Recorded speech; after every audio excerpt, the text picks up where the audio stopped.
because we're live. Excellent. Excellent. Excelente. And Harris's music is coming in for show 65. I know we say a lot about the man, but you know what? Harris, okay, that's Hitler. a weird way to say it. Same. This weird. Yeah. We got so what? You know what? First of all, we got to get excited. Hey, that we're still here because. Oh, excited! I'm excited. We almost got wiped off the face of the planet with a massive thunderstorm today. And then we got, hey man, we got Jetoptera news. Big, huge. Oh, yes. Huge. Damn, something to match the musical taste of one Mr. Heller. Uh-oh, where's my beverage? Oh, there it is.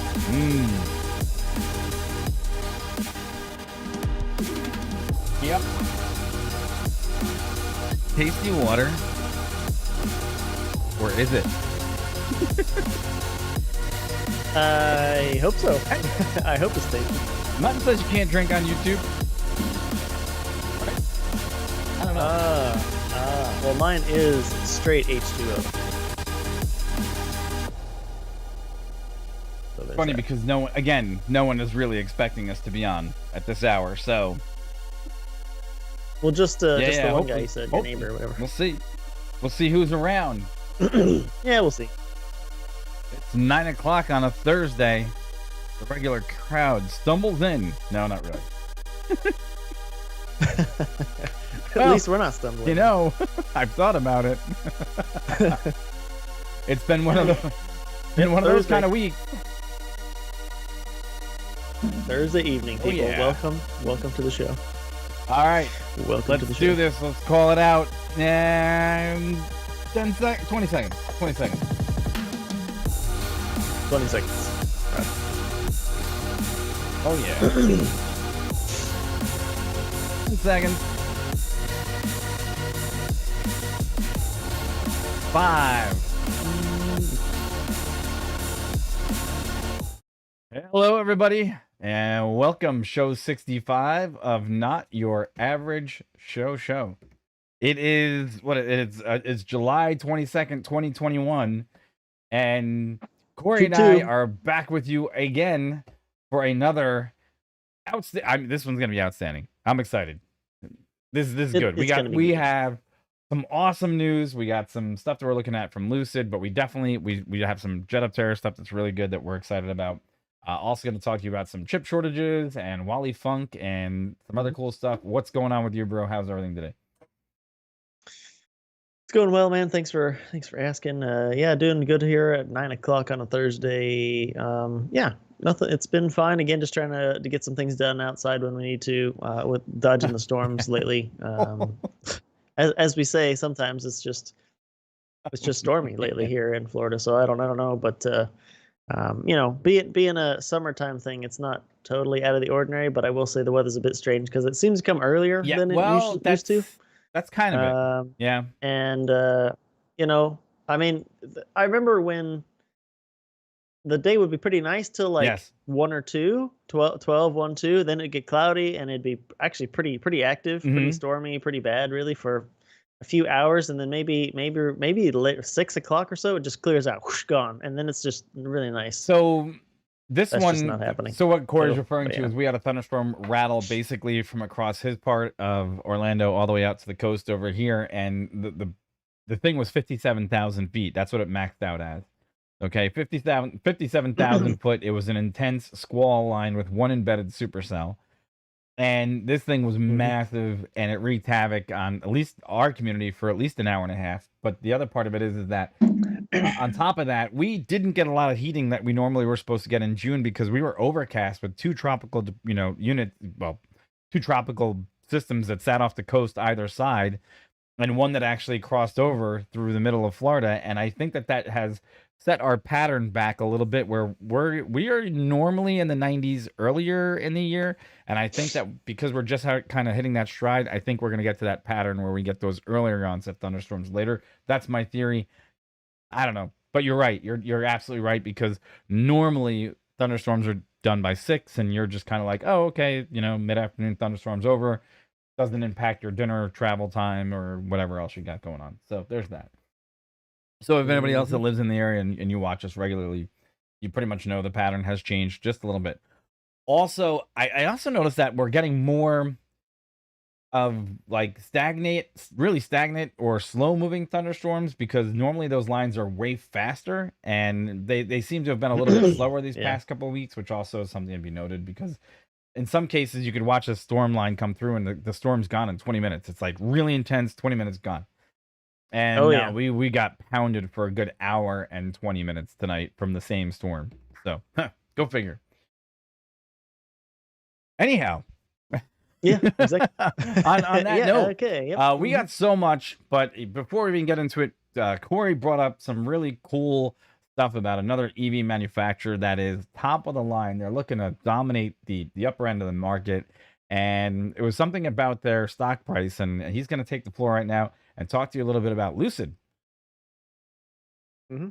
Yeah, exactly. So this article is talking about Lucid Motors, and actually, so it's a little bit we're a little bit more into the investing, the stock kind of conversation here, which is fine. I know some people want to talk about that too, but basically, this is talking about Lucid Motors. They're in the final stages of going public.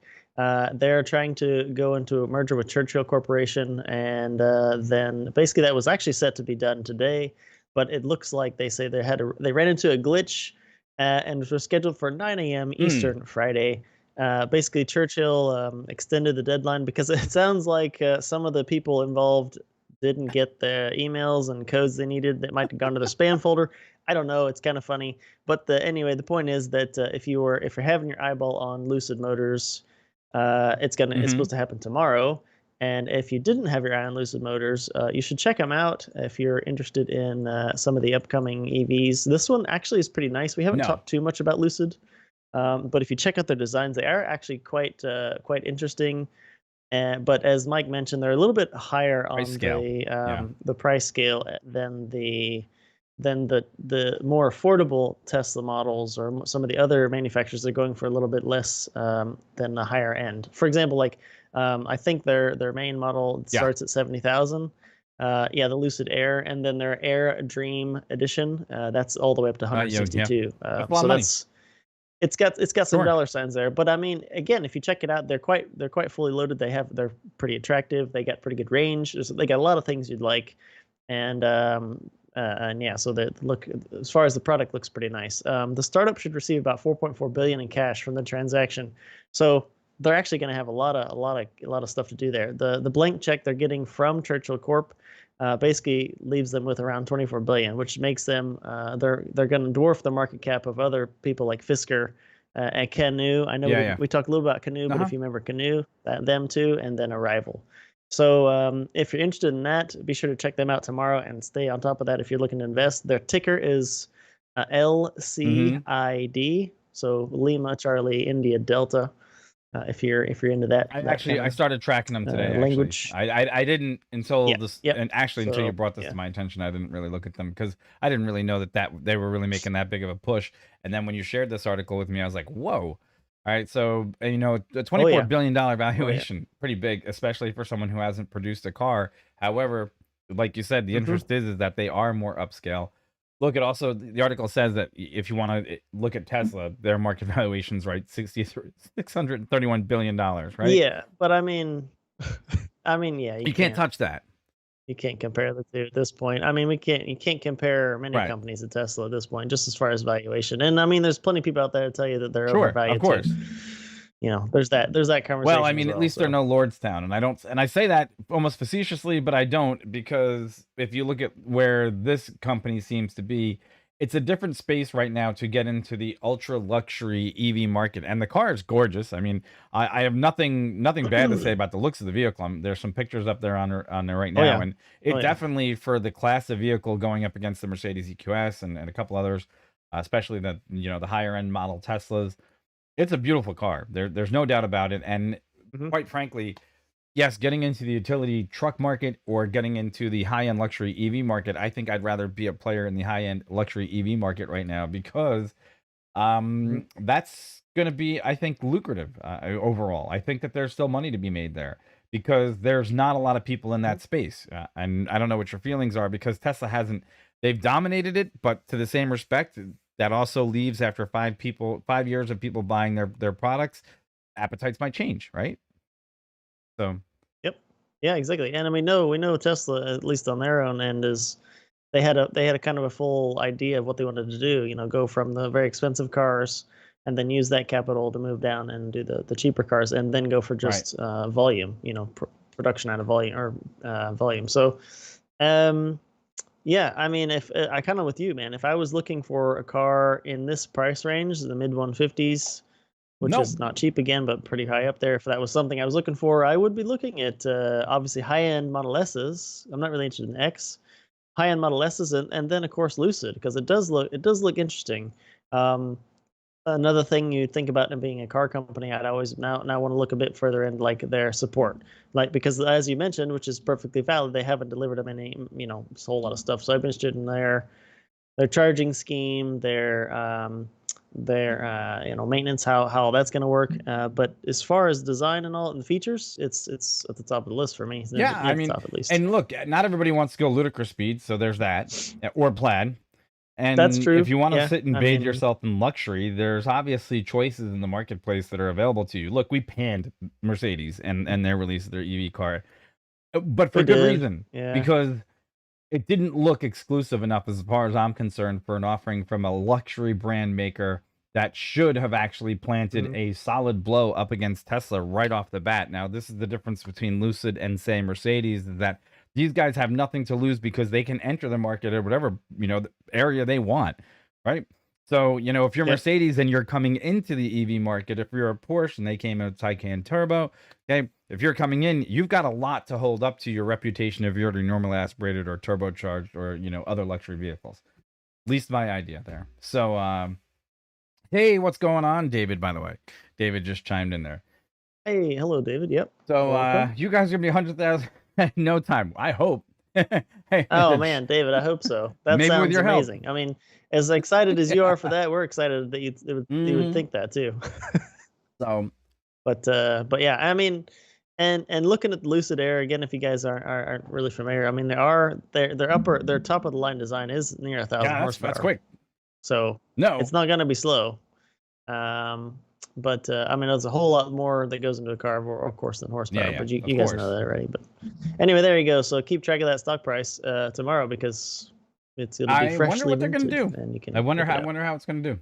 I don't know, man. Yeah. I'm gonna check it out tomorrow. I don't Interesting, know. interesting. Hey, and remember to check us out, like, I'll do it. subscribe, I will. follow, and any chance you get it, just go ahead and tap that bell so you get notifications turned on about the next time we go live. Also, if you guys notice on the Mhm. actual screen, which is going to be down there somewhere below Corey, there's a little icon that looks just like our show icon, and that if you roll over that, you should be able to just go over there, It's just gonna be go over ahead and there. roll on that and subscribe, so you can be caught up on all the news and the marketplace that we bring you. Hey. Because, God knows you could get it other places, but we're better. We We are. are better. Anyhow. All right.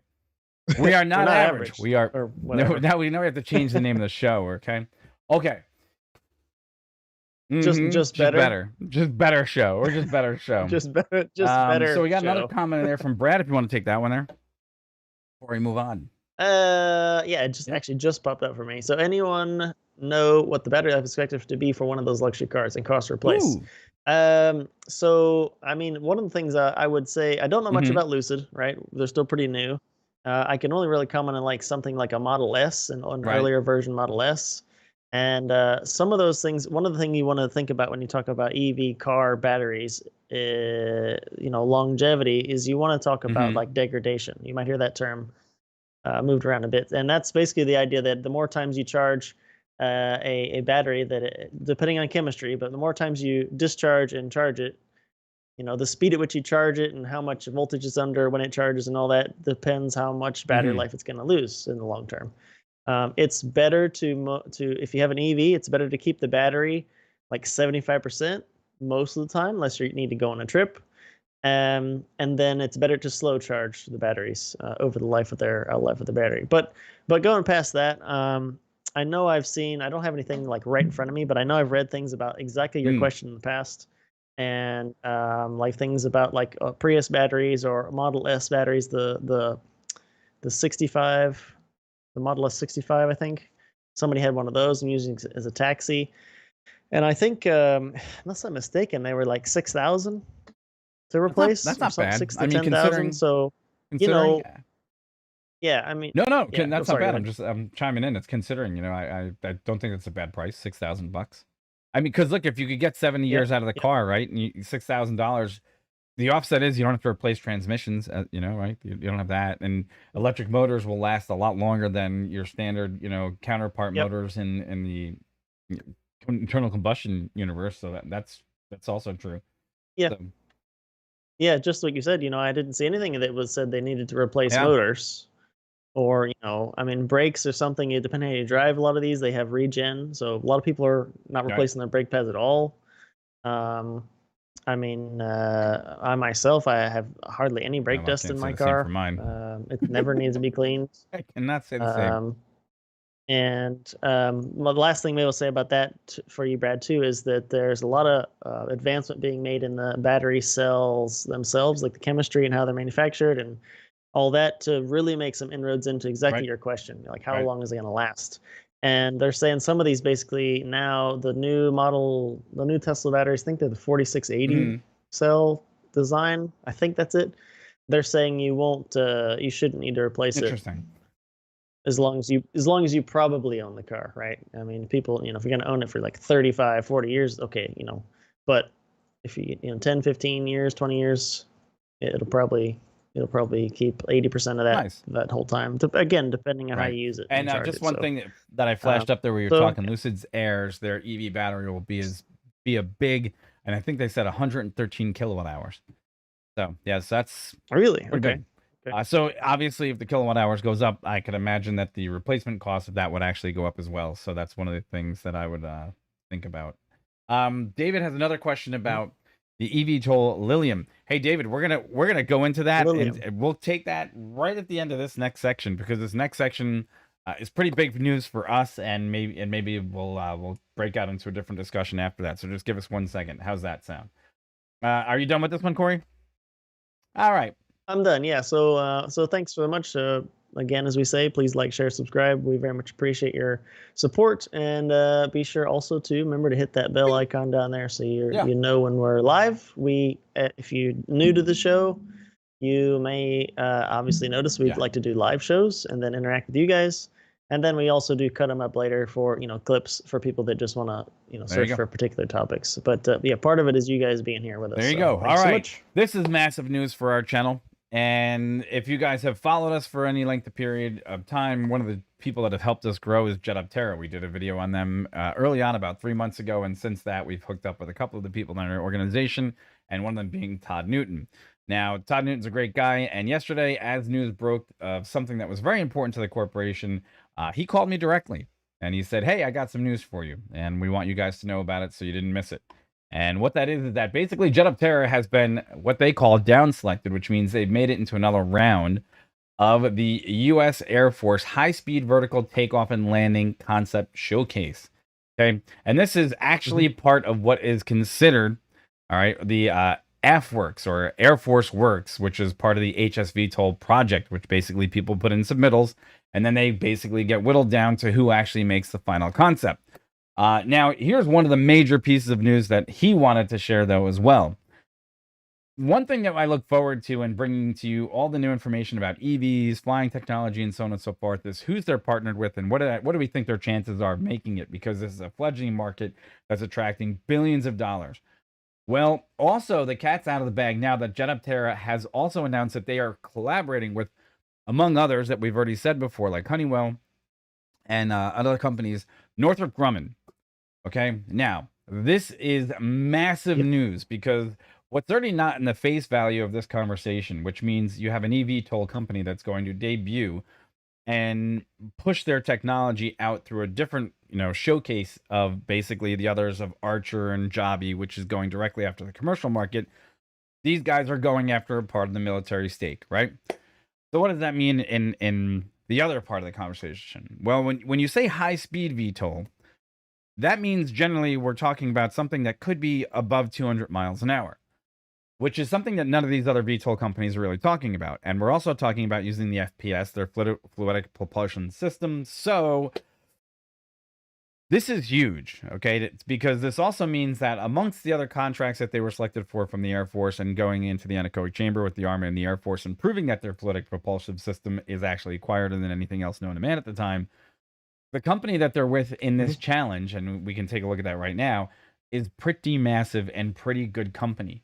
Okay, so if you go into the actual AFWERX challenge and log yourself in like we did, you can see the companies like Raytheon and others that have already submitted some things along the lines to be considered as part of this competition. Okay, and we've been taking a look at some of them, and they're pretty amazing, but this is huge because the partnerships that they're announcing for Jetoptera means that their chances of success, Northrop Grumman just doesn't throw their name out to anyone in the industry unless they see that there's some sort of promise, especially in a smaller company like Jetoptera, to have Northrop Grumman kind of attach themselves to that's huge. So, and I think it bolsters kind of the conversation that Corey and I have been having a long time now that says that don't look for these guys to be going after $2.2 billion SPAC funds and think that because they haven't done that they're not worthy of an investment, because they're doing it from a traditional manner, which means they're going to grow this technology in the military and then bring it out to the marketplace, just like helicopters were delivered to aviation as a standard going back to the 1970s. They're doing their homework and they're going about it a different way. So what's your thoughts on this one, Corey? Because this got me way excited, especially to hear it directly from Todd, but also to hear that they're in this phase of quote unquote high speed, whichever that means. Yeah. Okay. Yeah. So, yeah. Again, as Mike has mentioned, we've been following Jetoptera for a long time, and then ended up kind of getting in contact with them, and it's just kind of been interesting to obviously keep track of all the VTOLs in the market and everything that's going on, but then also try to keep track of Jetoptera. And it's really cool that we have the contact there to just chat with. And as far as this news here, of course, I don't know if you just want to pick a few things out of the actual press release from Jetoptera here, but you guys, we did mention that there were 218 entries in this round of the AFWERX Challenge. 35 of them were selected. Of course, Jetoptera is in there as well, as we just talked about. And then, yeah, obviously the big thing up there with partner with Northrop Grumman up there. And there's a little thing from the CEO, Andre, there talking about that as well. And so, yeah, just again, to kind of come back around to where Mike was talking about that Jetoptera doesn't, unless you're like looking for the news for a company like this, no, they're not in the news as much. Like there's a lot of companies like, there's Joby and there is Lilly, and we'll get to them as well. And there's a lot of those companies in the news, and they're promoting themselves in many places. And they are doing things with like rotors, ducted fans, other things like that. And everybody's aware that you need to be quiet. Noise is a big hurdle and a big challenge for VTOLs going forward. And we've already seen a lot of things from Jetoptera really addressing that, and seeing some things, as Mike mentioned, there's been some studies done with the Army and the Air Force earlier that said that Jetoptera was up to 30 decibels, maybe more, quieter than everybody else. And that's pretty crazy and pretty cool. Thinking again about what the name really talks about, this particular category of the Air Force works, it's a high-speed vertical takeoff and landing concept. So the Air Force is looking for vertical takeoff and landing vehicles that now can be quiet, right? Let's think about that. So obviously they want to be quiet, and they already said high speed. Okay, so as Mike mentioned, just kind of elaborate on the high speed part. What's already out there that they could use? Let's think of things like the Osprey, the Chinook, other things that are already out there, proven. If you think of something like Chinook, we're talking like 200 knots or so. It's not slow, but it's still vertical takeoff and landing. Obviously, it's got 2 rotor systems on top, if you're not aware. Okay, fine. So this kind of speaks to me to say they're looking for something more than that, faster than that. And so now I'm thinking to myself, okay, it's definitely going to be over 200 knots. It's going to be quieter than everything else. There's a couple others. And as some of the people in the chat have already mentioned, in a way, that they will not have any exposed rotating components, which also leads, so a little bit extra safety for not just people around the vehicle itself, but also less ability for you to bump into something, as we'd say, and then have some damage to like the part, your lifting components that you don't want to be damaged at all. So there's a couple other things here, though. It is. There, So for me, there, yeah, it's pretty there's a couple other exciting. things though. There's there What's that? now, sir. So here's a couple other things that they've placed in this category: capabilities desired, which is aerodynamic efficiency to maximize range, right? Which when I look at Jetoptera, they fit that part of the category, right? Functionality to allow desired internal or external cargo and capacity attributes to meeting mission objectives.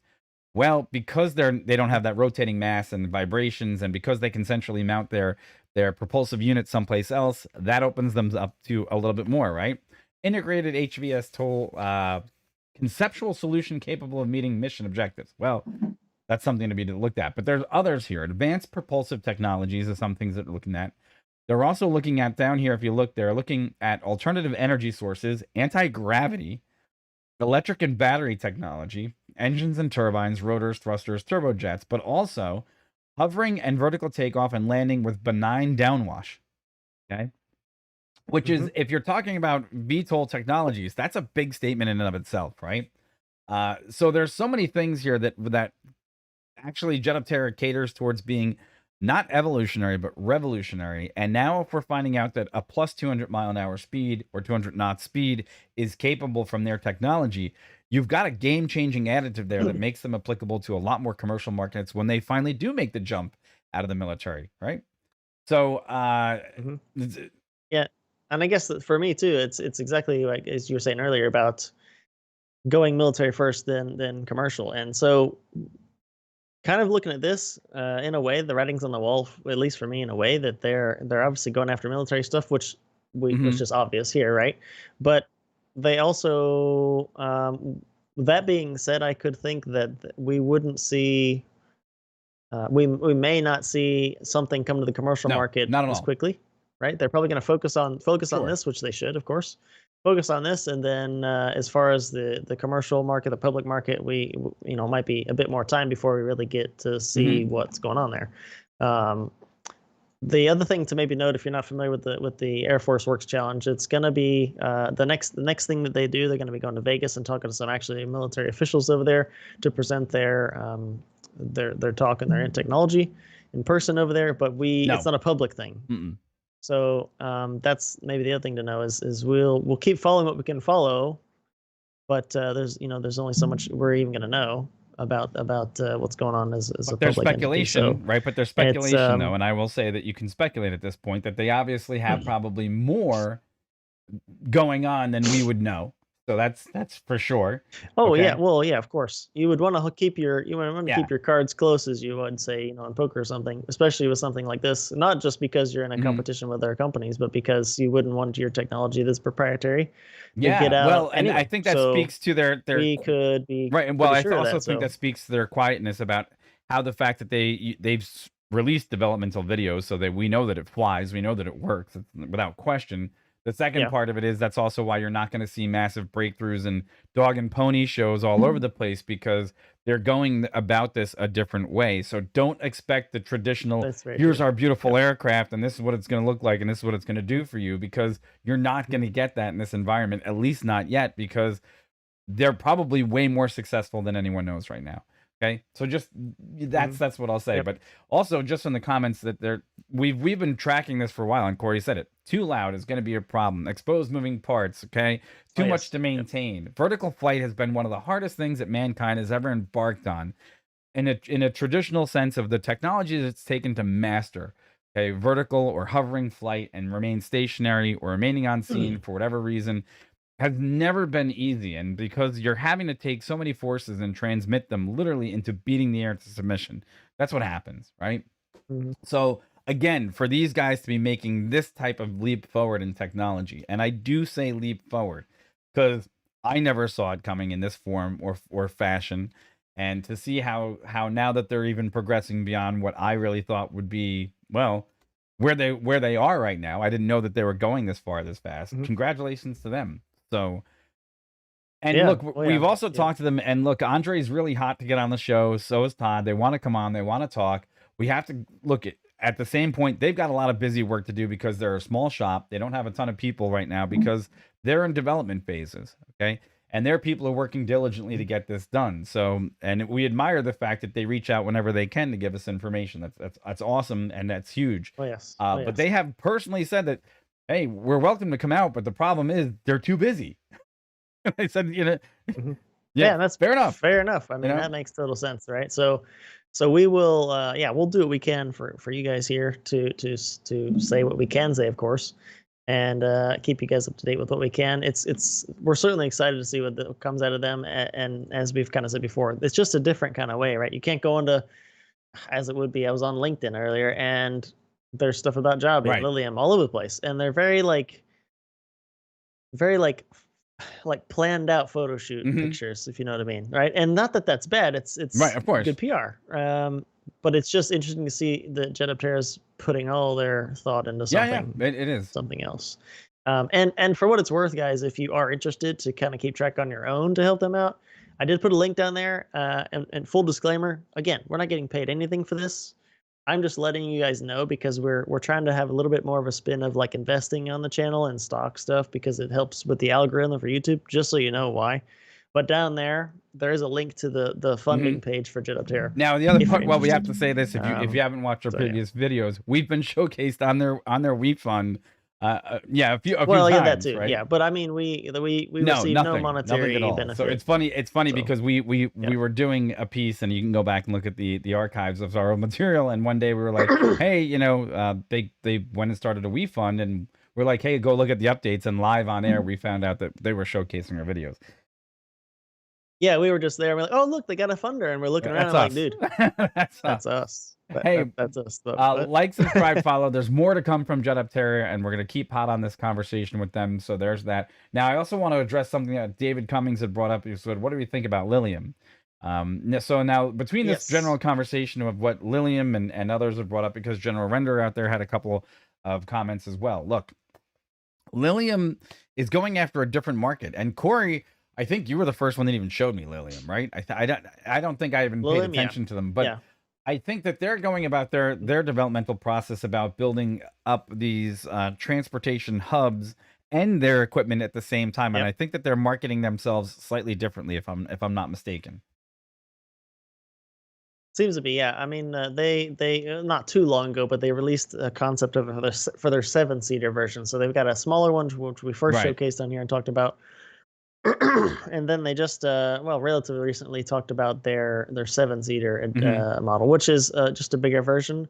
Lilium, I don't know if you want to bring them up on the show, or up on the page there, but they really are using a whole bunch of smaller electric ducted fans. And as we were kind of talking about this earlier, we were just kind of brainstorming to remember that, okay, so it needs to make so much lift to get itself off the ground, and then we could say it needs to divide all that force amongst all these lifting components, whatever it might be, right? If you got 2 rotors and a Chinook, well, it's got to lift all that weight just over 2 rotors. If you got a whole bunch of ducted fans, it's got to split all that all that lift amongst all those ducted fans. While it certainly would seem maybe they have maybe a bit better stability because there's so many little points in space they can, so many different points along that arm that they could have thrust being generated. I wonder how efficient it's going to be over time, over distance, because they're also saying it's not going to be too slow. I mean, if you talk about Lilium compared to something like an E-Hang that we talked about recently as well, they're totally not totally different, obviously, but they're different vehicles. The Lilium's going to go a bit faster, a bit further. E-Hang, it's really not designed for that, and they talk about that. So, I did find Liliums, before I found Jetopteras, and I do like.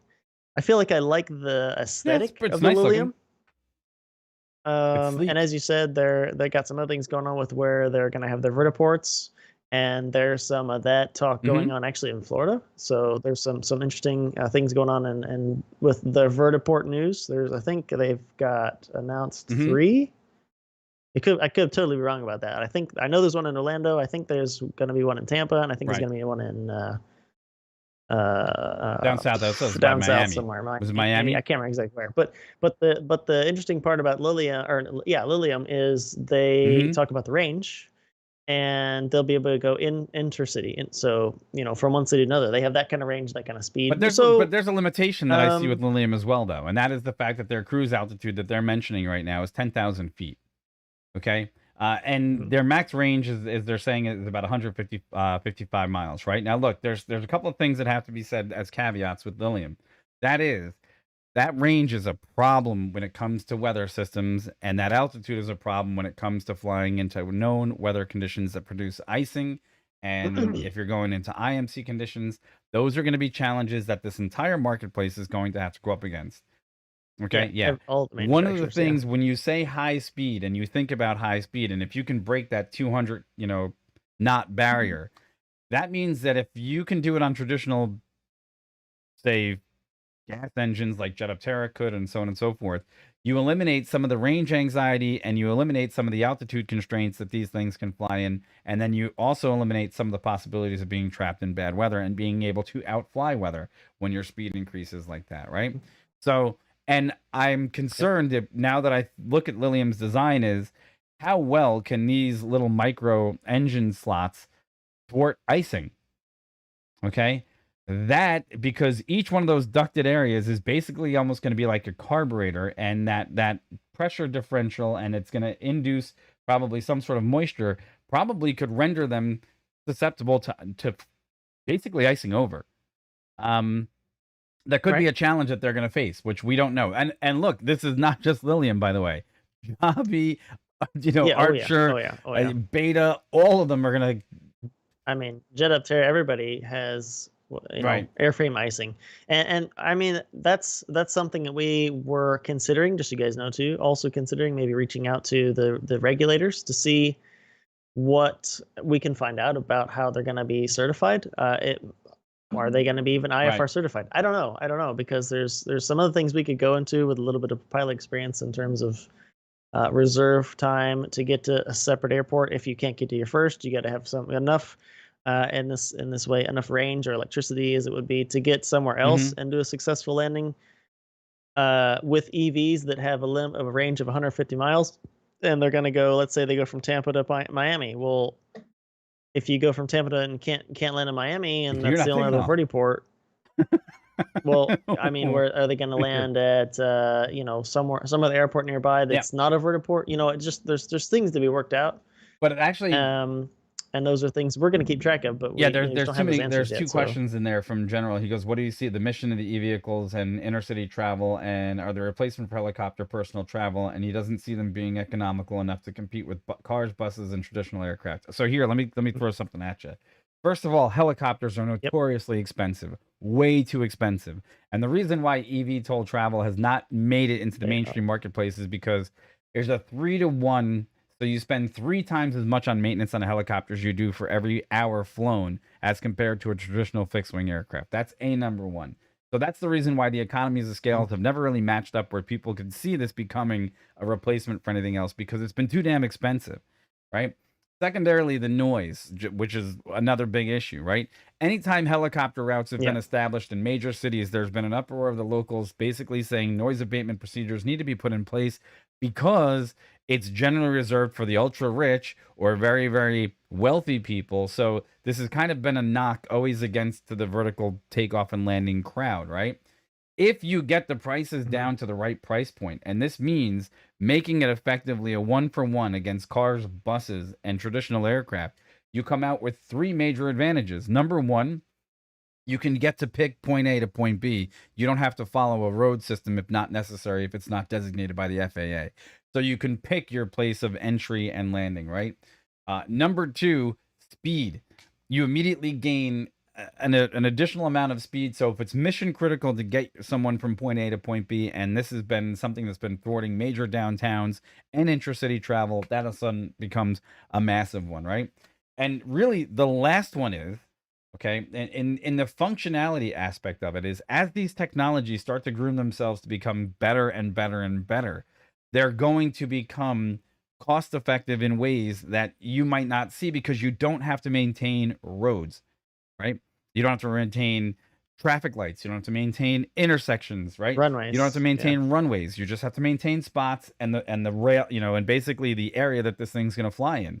So your infrastructure, Mhm. bridges, other places, road lighting, okay, police enforcement on the ground, for traffic violations, you're talking about a whole nother system that doesn't have to be supported when these things come up, because yes, that infrastructure is going to have to be built, but it's going to have to be built in non-material ways. So yeah, yes, a lot of the big things against helicopters, as you said, are cost, noise, and maintenance.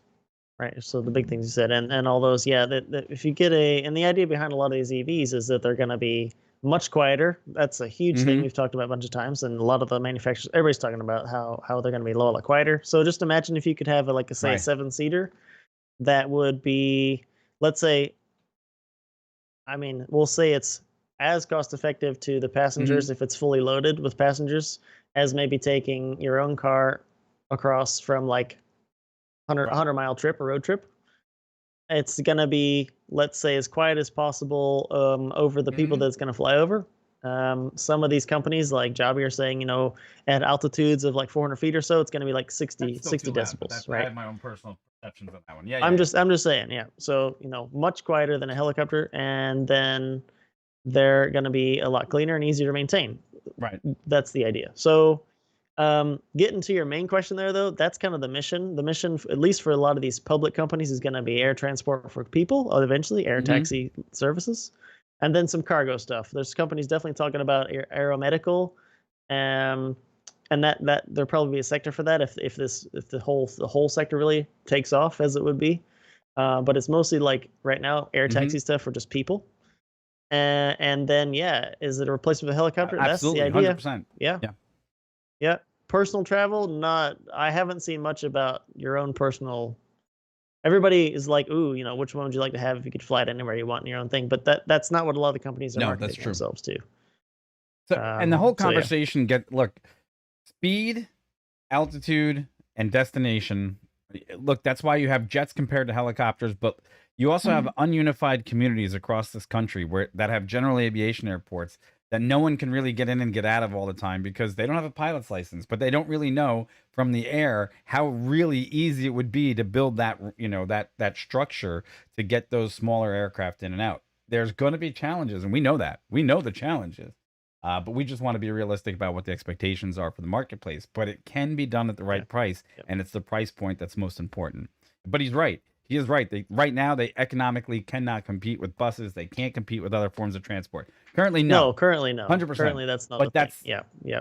They're doing developments in the noise. They're developments in the batteries, and of course, there's things like regulation that still have a big component. And then I don't want to downplay all of the public acceptance of these things, right? Where they're going to be taking off and landing from, and then just will you get on it, right? So general. If it was cost effective as any other method, and then not loud, and it was easy to get there, maybe security wasn't a big thing like taking a plane flight, would you even consider it? Because I know some people just on principle, they either don't like flying at all, or they just look at these and say, no, man, I'd rather drive because that doesn't look safe. And there's just the public acceptance is going to be 4 hours, right? I'm gonna put that limit at 4 hours. The cutoff point where most people make a destination trip, and because they can make it easier, economical, is about 4 hours, right? Which would average about 240 miles of driving at 60 miles an hour, right? 240 miles, because look, that's not a 4-hour trip. That's more like a 5.5-hour trip because you're gonna have to stop. You're gonna get caught in traffic. This is so many other things in that range that are gonna make a difference, right? But if I knew that I could shoot across and make that trip in 1 hour in one of these aircraft, and I knew I wouldn't have to worry about traffic, I'd get in and get out, and I could probably make a 2-day stay over worth twice my time because I don't eat up half my Friday or half my Monday, right? Just getting in and out of there. That changes the concept of what people will be willing to pay for to do these things, because it's no wear and tear on your vehicle, it's no end gas, to end, and that's a plug-in, plug-out, end-to-end destination, because now you don't have to go from Chicago to Denver, or I know that's longer, but you don't have to go to Chicago to like, someplace else to make that trip, and then have to take a smaller plane out because that's the current route that you get, and you turn it into like still a 6-hour traveling day, right? So that's part of it, guys. And this marketplace is going to grow, but $2.2 billion valuations proves that people are hot on it, but now they got to make it worth their while, right? So that's the other part of the segment that we're concerned about. So we love the discussion. Thanks for the comments, everybody. Keep them coming. And look, if you agree or disagree, because I'll break this one out as a separate conversation about what the eVTOL market's got to do. But if you agree or disagree, let us know in the comments below, because we'd love to hear more about it. So, but certainly potential benefits, but they rely on trained pilots. Oh, we can't even touch that, because we have been you could take this one because it's massive. Okay, yeah. So exactly what you're talking about, General. We've touched on this before as well. So many of the companies doing air taxi services are touting the idea that eventually they're going to be fully autonomous. There's different ways they're saying they're going to go about it, different time frames. Some of them are even saying in the beginning, which is probably the case, when the first air vehicles are actually certified to actually fly with people on board, they're probably going to have a pilot or with some kind of controls on board that's literally the pilot for some amount of time, until probably the FAA figures out they're happy enough with that. And then even when that pilot is said to exit the aircraft, there's almost all of them are saying there's going to be a way for a certified individual pilot on the ground to be able to remotely take control of the vehicle if needed. Obviously, that opens a whole other thing, like security, because now you've got a vehicle controlled from some other place. I know. We have that thought as well. So going along with that too, the trained pilot part, we touched on that as well. Okay, just threw themselves out there. Yeah. If you didn't know, both of us are helicopter and airplane pilots certified, and so we both kind of commented to say, okay, the closest analogy I can think of is maybe pilots that are certified to fly like tilt rotor aircraft, which fly like a plane. Like it's like the Osprey, so it has those tilt nacelles. So it can take off vertically, and then they tilt forward, and then you can fly like a plane. Can I chime in here for a second? And so there's a couple of things. So look, the other problem is the category and class of what airmen are considered able to fly. Right now, I don't know of any UAS or supplemental type certificate that is available to airmen that allows you to carry passengers on a remote vehicle. So that class of airmen or aircraft doesn't even exist, right? Number one. Number two, CAE, major influence in the simulator market and the training market. They announced just 2 weeks ago that they're starting to develop their programs to bring online. I think it was by 2025 to bring these types of pilots into the supply chain.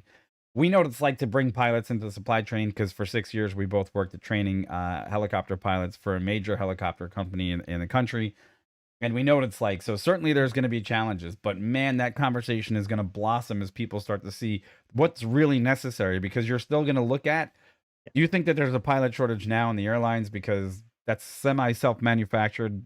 There's a lot of convolution in that conversation. Wait till you think you need 20,000 pilots to remote pilot all these other vehicles, because the schedules, then times, and everything else that's going to be necessary to make this happen. And then you have to find out where to select them from, and then you got to find a place to put them all. Okay, if they're not going to be on board the aircraft, because then we had other random things like currency, which is, because pilots have to fly so often to maintain their level of proficiency so they can actually act as pilots. So that was the other thing too. If you got all these remote pilots that are responsible for the operations, but they're not actually flying at all, does that count? Like, or does I don't know. How do you remotely AI challenge a guy to hit another button for being an observer, and then say, well, you haven't observed enough? I don't know. You go out and observe more. Yeah, that's what I mean. So General, it's a big conversation. Another one we're going to follow closely, because it's going to develop. There's no answer for that. Where the pilots go. All right, we got to move on, because there's actually another part of this conversation that we got to get topping on to, because one of the next things we got to start paying attention to is the materials that it's going to take to get all these EVs flying, batteries, and so on and so forth. And there's already been shortages, but I don't know who's doing the BMW one. Am I doing BMW? You doing Wally, or what? Okay. Yeah, have it. All right, so here's the one with the Beamer. And guys, this is more of a general conversation, because it needs to be noted that this is happening now. And this comes from the New York Post, and it says basically July 20th that BMW stopped production on 10,000 cars because of a chip shortage. Now, this isn't the first time that there's been a chip shortage in the marketplace, okay? This has been happening for a while.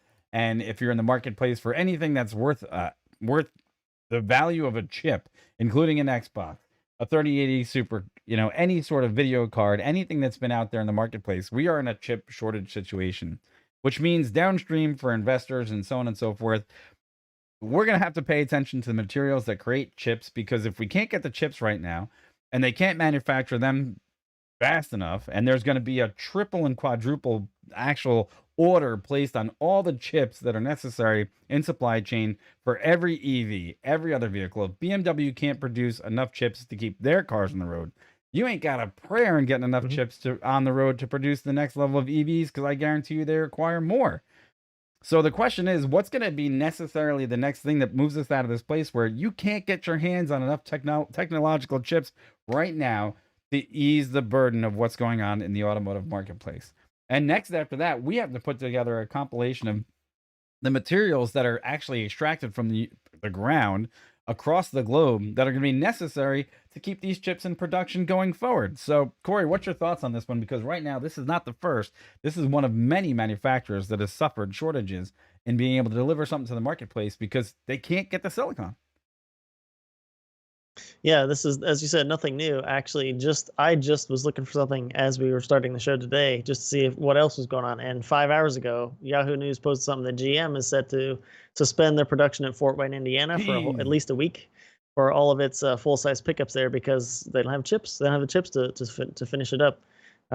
They said they're also going to be reducing their Flint, Michigan plant. For the same time frame. Yeah, it's basically the Silverados and Sierras. So, but again, this is not in in their own silo. It's not just GM. I've seen stuff about Ford, and everybody's having issues with getting the chips. And I've even seen stuff. I think it was Cadillac, where they're actually taking some of the features out of the cars that would need the chips just so they can get the cars out. I don't have that with me. No, I just threw it up there. I found it. And right now, I brought that link up, and it's from, yeah, I did. It's GM has been forced to halt most large pickup truck production due to chip shortages. And right now, they're saying that this shortage is expected to cost the industry $110 billion in 2021. Now, let's not just say that this is also a major problem. The fact that what's now new technology for most people, if you can't put it on the car or on the truck or in the video game or on the card, and you can't ship it today, it's going to be old technology by the time you give it to people. So I wonder how much more engineering has to go into the fact that they have to be 2 steps ahead on their next development cycle to get ahead of the chip shortage of today. Because everybody's going to get the new stuff and be like, we've been waiting for so long, it's not going to be new anymore. And that's why you see some companies that are trying to actually make their own chips and then really secure the whole supply chain. And I mean, when I say that, the first thing comes to mind is Tesla. So it just is what it is. It popped in there. So, Elon, if you don't know, actually, Elon was just talking about a new process to extract lithium from, as it would be clay deposit, or lithium deposits in clay, a different way to do that. And that's in one of our previous videos. So exactly that. The supply chain thing isn't going to go away. And we're going to have to keep track of this. But as Mike said a little bit earlier, we're going to do a show in the future where we kind of try to track where all the main supply is supposed to come from, and maybe where the big shortfalls are. And then hopefully from that we can glean some information on, for you guys to make some informed decisions too. Because it's going to be important. Look, countries go in and buy up these contracts for where they can mine out certain things, right? And obviously we know lithium, cobalt, magnesium, aluminum, all these other processed, minerals are going to have to be extracted. Now, look, one of the other things that I'm looking at right now is aluminum. There's not going to be enough aluminum to make all these other aircraft fly, and it's very useful in aviation. Most of the aircraft you fly on today are made out of aluminum or composite, okay? So the thing is, a lot of these are going to have to be recycled and also brought back to life, and that's going to be even another segment in the industry that's going to need to be looked at as far as possible investment. So, in general, you're 100% correct that there's only a few places that you can get those materials from, and they're all going to have to be investigated. As Corey said, we're working on that, and it was something that we highlighted to ourselves in our recent conversations. We said, look, it's becoming severe enough that when you have to halt production, look downstream, that impacts people's lives that can't work on that work line, right? They can't, they're going to collect unemployment.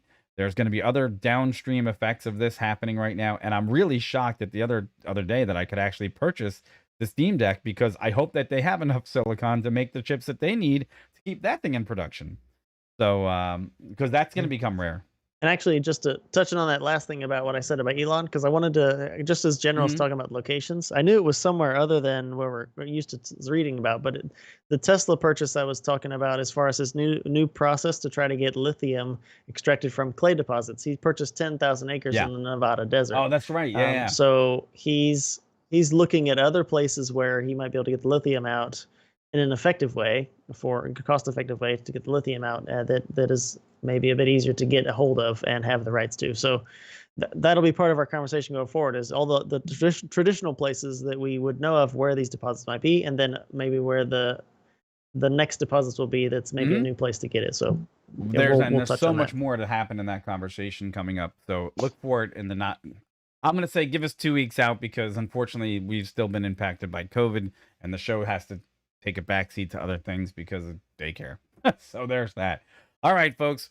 Like, subscribe, follow. We love the participation. The comments are fantastic. Keep them coming. Keeps us on our toes. Keeps the conversation lively. And if there's anything else that you think we got wrong in this episode, or you want to add, leave it in the comments below. We'd love to hear from you guys. And if there's any other place you want us to draw our attention to, let us know as well. And with that said, Corey's going to touch off on the last subject for the tonight, which is from the successful launch with Jeff Bezos and company. So here you go.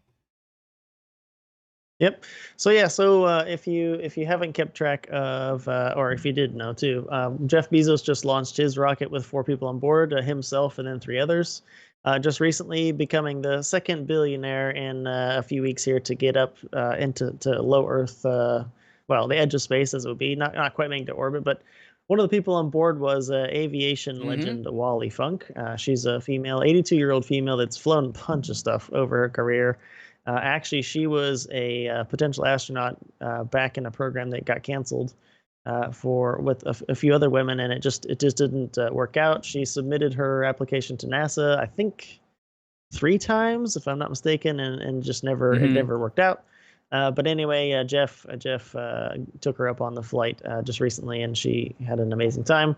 But the article here and it's from the New York Post. It says Wally Funk gives Jeff Bezos's origin spaceflight a lukewarm review. I want to just, you're reading her comments. I just thought it was maybe a little bit not clickbaity, but a little bit. I mean, maybe I just have a different perspective on it, but I guess so here's one thing she said. So we went, quote, "We went right up and I saw darkness. I thought I was going to see the world, but we weren't quite high enough." Right, okay, right, valid, sure. right? She's not an aspiring, but a trained astronaut, and for going to orbit. So she's expecting to be a bit higher and see more like orbit stuff. And then she says down here, but there's not quite enough room for all of us to do all the things in the capsule. She wanted to do some rolls and twists and some cool stuff in 0G. And then the last thing here was something about she loved every minute. She just wished it had been longer. So for me, right, it's a space tourism vehicle. I'm sure she knew she wasn't going to be up there for an hour or a week or whatever. So I mean, I just I guess when I read the comment, I was like, did she really give him a bad review? And then I'm reading it, and it's like, that's not a bad review. It's just, if you had gone to the edge of space, wouldn't you want to be there for a little while? I would love to stay up there for more than 3 minutes or whatever. So her saying, can't we stay here a little longer? That's, I don't know. What do you think, man? I thought it was a bit of a, maybe I thought it was kind of clicky in that respect. And one of the things that should be touched on is, look, you're good. You have two options to go to space, right? You have Virgin Galactic, and then you have this, and you either want the big windows and the straight shot on basically what some people are calling the phallic rocket. Okay, you have that opportunity, and then you have the other options. So sure, hey, she's 82 years old, and she had more experience than anyone in aviation on that aircraft. Matter of fact, except for maybe the 2 pilots that flew the Virgin Galactic rocket up with what's his face on board. They're experienced aviators, but she actually had the aspirations to go up into a higher Earth orbit, and she had a conception in her head about what it would look like and feel like, and good for her. Mm-hmm. I think she's got 16,000 hours or something. She's flown a bunch of stuff, so she knows what she's talking about. Wow. But the general. No, it's not that. I'm just saying. The general is landing them left and right here. He turns around, he goes, He's like, Oh, I like what's Branson's this? concept because it can actually be used for travel and carry things over distances. Bezos made a nice, neat viewing tower. You're 100% right. Yeah. Being polite the other day, I said something very similar is the fact that the experiences are two totally different things, right? And if you're an aviator and if you're interested in piloting, going the Virgin Galactic route is 10 times more the experience, right? You like Right. But I space plane also coined experience. I coined the That's- yeah. phrase pastronauts because none of these Oh, none you of these did, people you are did. astronauts. I hate to say this, Wally actually she is an astronaut because she trained for it, but these people didn't really operate or do anything to get the experience. They just went for a ride, right? And I agree. I better said than I could say it though. Yeah. So there you go, internet. Mike is coining the phrase Astronauts. It's mine. astronaut. Don't touch it. I So, have it on video. You can't have it. It's mine. And it's with two S's, PASS, and astronaut. astronaut.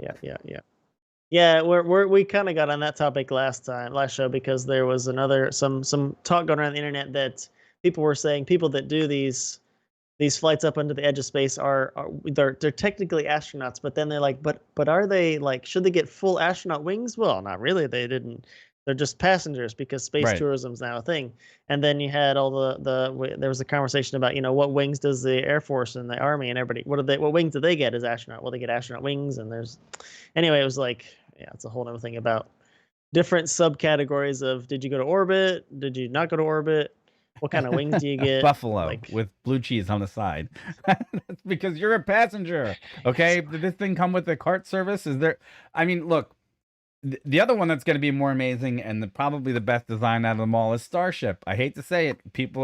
We haven't even seen the full capability of that thing yet. And actually, that's supposed to be soon. That's why I didn't want to forget it, because Starship is the best out of them all. Supposed to be this month, but but there's so much. Look, and here's the other part about the technology conversations that we're having today. Look, there's also safety factors that they did take a ride in the space, and it's still dangerous, and it's still like going to the bottom of the ocean, right? Lots of things could go wrong, so nobody wants anything to go wrong. We're not making light of anything that they're making as far as the challenges for the people, the engineers that have put the time and the money into it. Okay, and their blood, sweat, and tears, and the people that have come before them to map out the road of how to do this successfully. This other people paid with their lives in order to get to this point where we could laugh about which is a better solution. Let's not even discount that conversation at all. Okay. Oh yeah. But they're not those are the pioneers that we should actually revel and remember, because those people put it on the line when it was really dangerous. Now that we're getting to perfect it, this is the payoff for what they paid for. So that's one thing to be mentioned. I don't want anybody to think that we're being glib about it. Don't want anybody to think that we're not giving it the attention that it needs. So those people, hats off, right? So there you go. Oh yeah. All right, folks, we have wasted enough of your time, and we appreciate. Hopefully they know what we mean. We had a great time talking tonight. Remember, keep those comments coming, and again, reach out to us. I guess we're gonna have to start reaching out into other forms of social media, so we're a little bit more reachable, which. I guess it's part of the beast. So maybe Instagram is coming soon, so we're a little bit more reachable. So there's that. More hip.